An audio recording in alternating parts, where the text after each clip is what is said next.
El Consejo para la Cultura y las Artes de Nuevo León Conarte, en sus 25 años, lleva para todos ustedes nuestra programación infantil.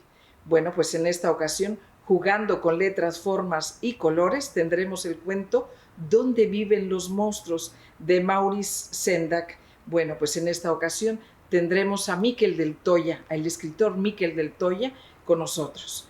Disfruten, hay mucho más de Conarte para todos ustedes, hay mucho más de Casa de la Cultura de Nuevo León. Hola, espero que estés muy bien.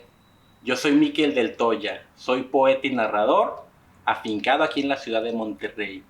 Y en esta ocasión te voy a hablar de uno de los libros más famosos de la literatura infantil y juvenil. Se trata del libro Donde viven los monstruos, del autor Maurice Sendak. Este libro ha sido premiado en diversas ocasiones y es uno de los libros de culto de este tipo de literatura. Fue publicado en 1963 y es tanta su influencia que en el año 2009 fue producido como película por el productor norteamericano Spike Jonze. Y bueno, en este cuento nos narra la historia de un niño llamado Max que utiliza un traje de lobo.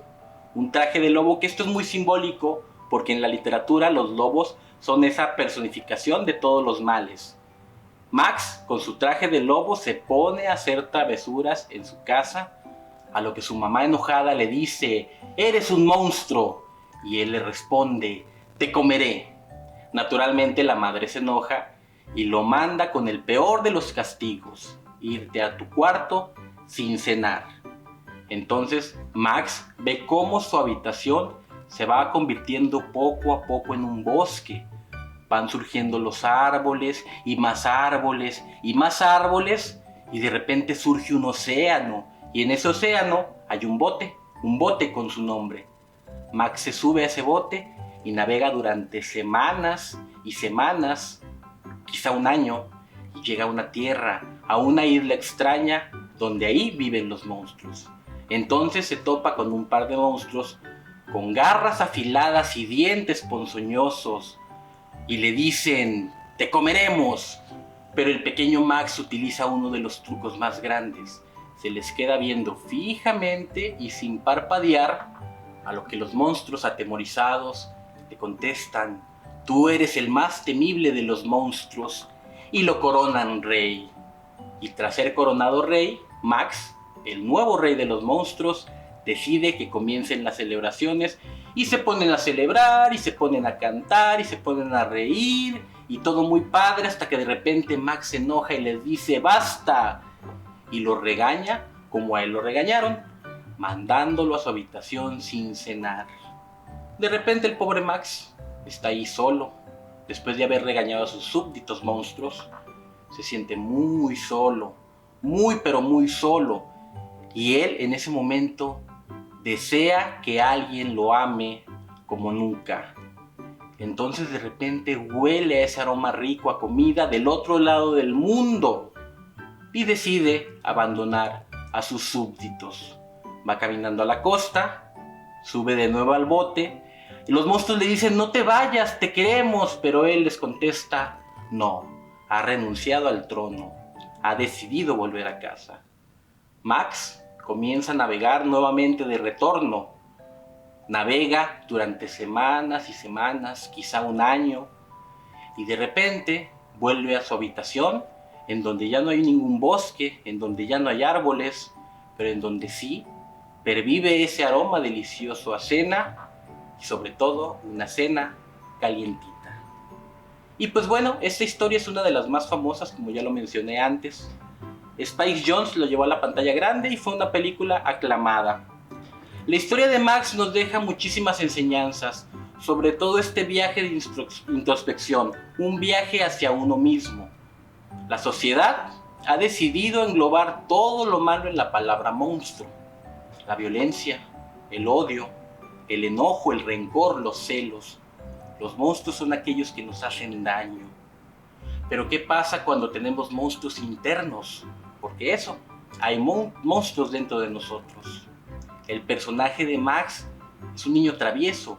Es un niño que se disfraza de lobo, pero todos los monstruos tienen un interior con miedos. Hay una frase que dice que nosotros lastimamos a los demás por ignorancia o por desconocimiento, por odio, ¿no? Sin embargo, hay que pensar también en que estas historias nos dejan una gran enseñanza. Yo pienso, por ejemplo, en el cómo hemos confrontado nosotros a nuestros propios demonios. El niño Max llega a la tierra de los monstruos y es coronado, pero el mismo rey de los monstruos se da cuenta que no puede vivir así toda la vida, que no puede vivir siendo amenazador, que necesita amor. Por eso Max decide regresar a casa.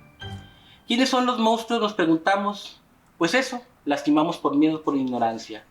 Y nadie quiere ser transparente. Recordemos que el niño Max los asusta viéndolos fijamente y sin parpadear. No sé si te ha pasado que de repente, viendo fijamente a los ojos de alguien, puedes sentir que traspasa tu alma. Nadie quiere mostrarse vulnerable.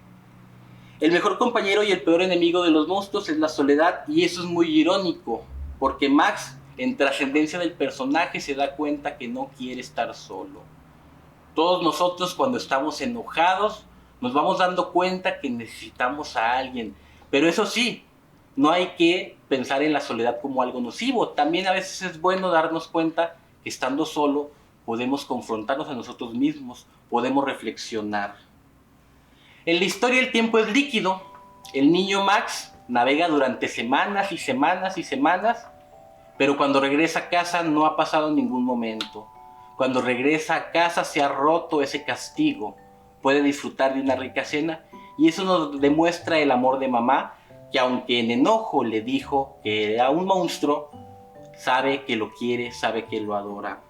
Y pues bueno, esta historia ha sido totalmente trascendente, es uno de los cuentos más famosos, es un cuento que les recomiendo bastante, sobre todo porque en 1963 rompió hito esta historia, ¿no? Fue muy criticada porque era uno de los primeros cuentos de literatura infantil y juvenil que no tenía un final feliz o que no abordaba valores positivos. Al contrario, Donde viven los monstruos es una reflexión sobre el odio, sobre el enojo interno, sobre los berrinches que cumplimos, y sobre todo el niño Max entiende que sus responsabilidades como rey no pueden seguir para siempre y por eso renuncia al trono. El niño Max, como todos nosotros, nos hemos vuelto los reyes de nuestros propios monstruos, pero hay que renunciar a ellos paulatinamente y entendernos con la gente que nos quiere y a la gente a la que queremos.